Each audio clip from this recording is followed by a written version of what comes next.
Hi, and welcome to another episode of Intuitive Conversations with Chantal and Tamara. I'm Tamara Franz. I'm Chantal Neufeld. And today we want to just address, I don't even think it's the elephant in the room. I think it's evident to everybody that change is in the air. We're living through a time that can look really chaotic on one level, and then on another level, I think a lot of us recognize that we've been due for a long time for a wholesale change in the way we operate, the way we live on this planet. And a lot of the systems and belief systems that have, kept things running for the last few hundred, or even 1,000 years is on its way out. And that can look pretty messy. It can look pretty chaotic and scary. But we're here to talk about hope and empowerment in a time of change. Yeah, so the last episode we talked a lot about your Camino experience, and it's wonderful. And while you were gone, I had, a couple of dark nights of the soul myself. My sister was in the hospital for a while. She has cystic fibrosis. I've had some work stuff that I've had to navigate, and had some stuff in my personal life had to navigate. My daughter's getting married at the end of the summer, so there's a lot of prep, and there's a lot of sort of like emptiness, like you can feel it already kind of stuff happening. Yeah. So just like a lot of change for myself. The biggest life lesson that I had recently, of course, Sonia Choquette, who we love, she was telling a little story about disappointing others, how we've gone our whole lives not wanting to disappoint anyone. But then she took the word apart. What does it mean to appoint somebody? Who are we appointing? Are we appointing them? Are we appointing us? So just to be like, yes, that is my goal today, to disappoint someone and to appoint myself in their stead. Oh, fascinating. And so when you take that lesson, out of just like your personal life and just bring it overall in the grand scheme of things, with when you feel like people in politics are asking us to do something that is not in agreement with our morals, how we can give ourselves permission to pivot and choose our humanity and choose to love others and choose to make the choice that might be scary, but also that it was the right thing to do. Yeah. There's going to be a lot of that in the future, I have a feeling. Oh, yeah. Okay, so let me ask you then, for example, with your work situation, because with traditional power dynamics and in a patriarchal culture, that means hierarchies, right? And you have people who are over you. When decisions are made or things are happening in your work environment that you're not happy with and that are really affecting your performance and your ability to even come in and feel good about working in that environment, with all the work that you've done and everything that you've learned over the last few years, like what did you turn to that helped you feel empowered to address the situation in a way that might have been different years ago? Oh, definitely. Last year I would have navigated this much differently. I had this guided meditation that I did where I saw myself as the pentacle, like as the money. So like I was the currency, I was the money, I was the energy. And that kind of made me feel like I was like a bit of a contractor when, earning money, that I didn't care if I would lose my job. And that's why it gave me the power to say, this is what's wrong. This is how I think we can fix it, in a spirit of cooperation. It wasn't just spirit of like, of war or of anything like that. It was just that old me last year would have just been like, I'm just going to do whatever they say because I need money, It was very disempowering to feel that. And this year it was much, much different, more empowering. And it turned out well. I was well received. Changes are being made. We're working together. I feel like I'm working in collaboration, cooperation, and not that I'm a slave in a hierarchy. Yeah. So that mind shift is so important. And I think more and more we're going to see how the dynamics do shift when we choose the route of empowerment rather than victimhood. And we see it playing out so strongly. I've kind of fallen away from following politics because being out of it for 6 weeks on the Camino was so lovely. I haven't been watching the news, but I do see the headlines, and I know how the powers that be operate. But you see the minute someone actually stands up in their power and says, I'm not taking this BS, you know, they step back. And I think that, you know, we've been so conditioned to know our place and to not step out of it. And there's so much strong conditioning around that, that we're so hesitant to step boldly forward and assert our own power. But it makes all the difference when we do. And I think that is, you know, the next step in our human evolution is that we learn how to step out of victimhood and into empowerment and, you know, do away with all of these hierarchies. And I don't care if you have billions of dollars. You don't have any more power than I do. Yeah, I'm just seeing this whole thing about like dependence and enslavement, you know, where we give our power away to a politician, to a pastor, to a lover, when we could be in more sovereignty and empowerment. Like, there's this exchange that goes on when we don't take responsibility for our lives, and we don't take responsibility to make our own choices and to have some critical thinking. We're just like, oh, you know, they're the boss, or like, I'm just going to do whatever they say. And you could just think that that's the way to do life, and it's not. And we have to realize that no one is going to confer that power on us. Not even the people who love us, because we're so conditioned into these power dynamics, and nobody wants to rock the boat. Nobody wants to question or create uncomfortable situations. You definitely have to give yourself permission to pivot to your preferences. Like, even, well, let's say, so when I was growing up, my dad was very controlling, and I didn't realize it, but going into motherhood, I kind of like had my kids be the boss of me, you know, like that their preference mattered more than mine. And so lately I've been, you know, baby steps, pivoting to my preference, you know, going to the restaurant I choose, you know, like those kind of things instead of just like, oh, whatever you want. It's funny because I clicked on a Kyle Cease video the other day, and it was something about how empaths need to become more selfish, right? Which is a shocking... Like, it's okay to be selfish. What? But like for a woman who is raised in a conservative and fundamentalist kind of religion, and we know there's a lot of that dynamic in this area where we live, that's a shocking title, right? Because being selfish is almost the worst thing that you could be as a Christian woman, or there was a lot of shame around it. And that has led to a lot of enslavement, and we know that there's a lot of abuse in our area of women and girls, and where they think it's the right thing to do to, you know, just give up their preference altogether in service of another. But no longer.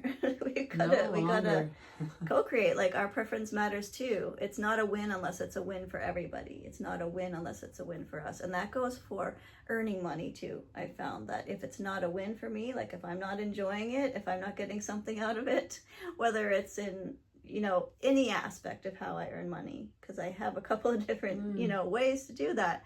But if it's not fun for me, then it's just like, no, I'm going to find something else. It's a completely different energy. It's the energy of duty and should and have to instead of joy. And here's what I have to contribute to the world. This is coming out of my passion and my... but it's not the spirit of resistance. Like, last time we went for coffee, we were talking about the river, floating along the river of life, and just like either going with the flow or swimming in resistance to the current. And just the energy of that. And Alan Watts says the beauty of the river is in its curves, right? You don't, I mean, a river that would be like a highway would not be, it would look like a canal. It wouldn't look like a river, right?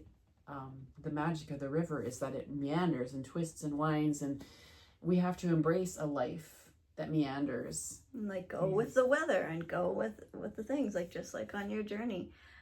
You were also saying a sheet of music was another metaphor that you gave last time, and I thought that was beautiful. Well, that comes out of astrology and Pam Gregory, one of my favorite astrologers, who because there's always this question, and it comes up a lot in astrology, but about life in general, like how much of this is our free will and how much is just destiny, or and in earlier times, people were a lot more subject to this idea that you have no control over your destiny, right? It's written in the stars, or it's in the hands of powerful people, and we're moving towards our true empowerment now, which is really exciting. But it also means to stop being a victim and to stop. We really have to make that mind shift. And you can play the music the way you want to play the music. Yeah. You can get the sheet of music. I'm going to play it differently than you will play it. Mm-hmm. And it's interesting. Many, many years ago, I got free tickets to a concert, and it was a competition. It was a young performers competition in Ottawa at the Performing Arts Center. There were 3 performers. So these were the top 3 that were vying for the big prize. 2 of them were pianists, and they both played exactly the same piano concerto, Rachmaninoff's second piano concerto. And so the first person played really well. The second person came up. I knew it was going to be the same thing, and I thought, this is going to feel really long, hearing the same piece all over again, 3 movements. She sat down and she played 3 chords, and you could just tell it was completely, like, her mastery was different.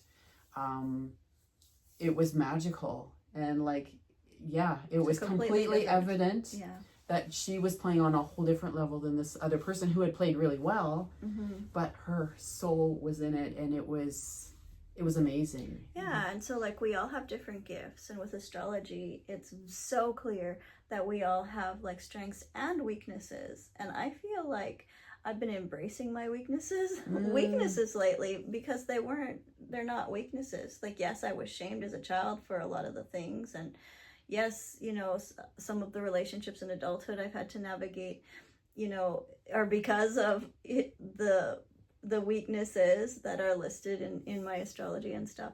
But that's how I was meant to be. That's how I play the music. Yeah. And to just embrace the humanity of that. And we also were talking about poker cards. Oh, yes. When you get it, not everyone has all the cards, right? They're divided up, and you have to play your hand the way that, with the cards you're dealt, with the good cards and the bad cards. Yeah, but if you master the game, you can take a crappy hand and play it like a master, right? And that's the thing about astrology, and I think this applies too for any characteristic or quality that we have. It's a neutral energy, right? Any planet, any sign is a neutral energy, but you can go into the shadow side of that energy and play it like a victim or a villain. Or you can go into the mastery side of that energy, right? And play it like a master musician or a master poker player. And we're in a time where we have to embrace mastery and take responsibility for the energies that make up who we are, the gifts, the talents, the characteristics, because we can all learn to play them with mastery. And that's true empowerment, when we, stop falling into victimhood. And my mom used to tell me when I was a kid, I got into trouble or whatever. My standard response was always, "I couldn't help it. I can't help it." Total victimhood. And for me, it took a cancer journey to really realize how much I lived in victimhood and gave away my power.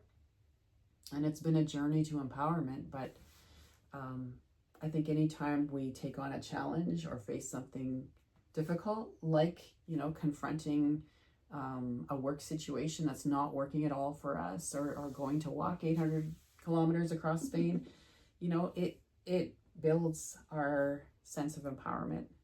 It reminds me of a quote that you were sharing with me earlier from was it Watts? Alan Watts? Yeah. Oh, I love Alan Watts. Yeah. Do you remember that quote, or do you want to read About, it? was it the one about the river? Yeah. Oh. And while you're looking that up, I had a quote that came to me this week from Eckhart Tolle. It says, "Whatever the present moment contains, accept it as if you had chosen it. Always work with it and not against it." And I love that, because like we can just work with things, and then we can co-create with life, with people. Yeah. So what is your okay, quote this one's there? a little longer, but It's yes, gold. I recommend Ellen Watts. If you're on a journey to empowerment, go on YouTube, look up Ellen Watts, and you'll find multiple videos. It's very empowering. Life is movement. It is always in motion, always changing, always unfolding. And when you try to stop that movement, when you try to hold things still or force them in a particular direction, you create tension. You create friction between your expectations and reality. That friction is what we often call suffering. Think about the river. It doesn't ask where it is going. It doesn't try to skip the rocks or avoid the bends. It flows because that is its nature. And the beauty of the river is not found in its straightness, but in its curves. Likewise, your life is not meant to be a rigid line from point A to point B. It is meant to meander, to surprise you, to take you through forests you didn't plan for and valleys you never dreamed of. But if you're too busy trying to paddle upstream, you'll miss the magic of where the current is trying to take you. Yeah. Trust That says it all. It really says it all. Yeah, there's so much about trust, and it's very Taoist, isn't it? Mm-hmm. Recognizing where the flow of life is taking and just relaxing into it. Mm-hmm. Like those, where you go in the inner tube and just float down the current for a few kilometers and then get out and And that really helps when facing loss too, loss of any kind, to, just remember the circle of life and how everything has beauty in a way, everything has lessons, and it's just a way to trust in another way. Yeah. Ellen Watts also says that life is not meant to support our comfort. It's meant to push us toward growth. And that is the heroic journey, right? Mm-hmm. I think one of the most empowering things for me about embracing that model of the heroic journey is it teaches you to expect challenge in life. There's a certain way of thinking in some conservative Christianity where if things are going hard for you, it means you're not right with God, right? And you get a diagnosis like cancer, and then it's like, well, what did I do wrong? Where did I go wrong? Or your child, you're experiencing hardship with your child, and where did I go wrong as a parent? And this whole belief system based on sin, a fear-based belief system, that starts with we're broken, there's something wrong with us. It pushes us to always be trying to fix the problem. Or be perfect, which is unattainable. And it's so disempowering. So disempowering. But if we embrace the heroic journey, it's like, I expect challenges to come because that's how heroes are made. And I have the inner resources to navigate it. Yeah. And I will not be called into a heroic journey if life hasn't prepared me to take it on. And so, yes, it's the trust fall into the journey, and knowing, just like I shared in our last podcast, that when the dark night of the soul comes or when there's a crisis, you can navigate it. You totally can find your way, and you're never in it alone. Yeah. Right? The current is there. The current is always in the river. Yeah. So I guess that Yeah. that sums it up. So while you're watching the news and reflecting on all the chaos that's happening, the current is underneath all that. That's just all the flotsam and jetsam that's floating down the river, that's fallen in, but the current underneath it knows where it's going. Yeah. All right. So until next time, keep following your heart song.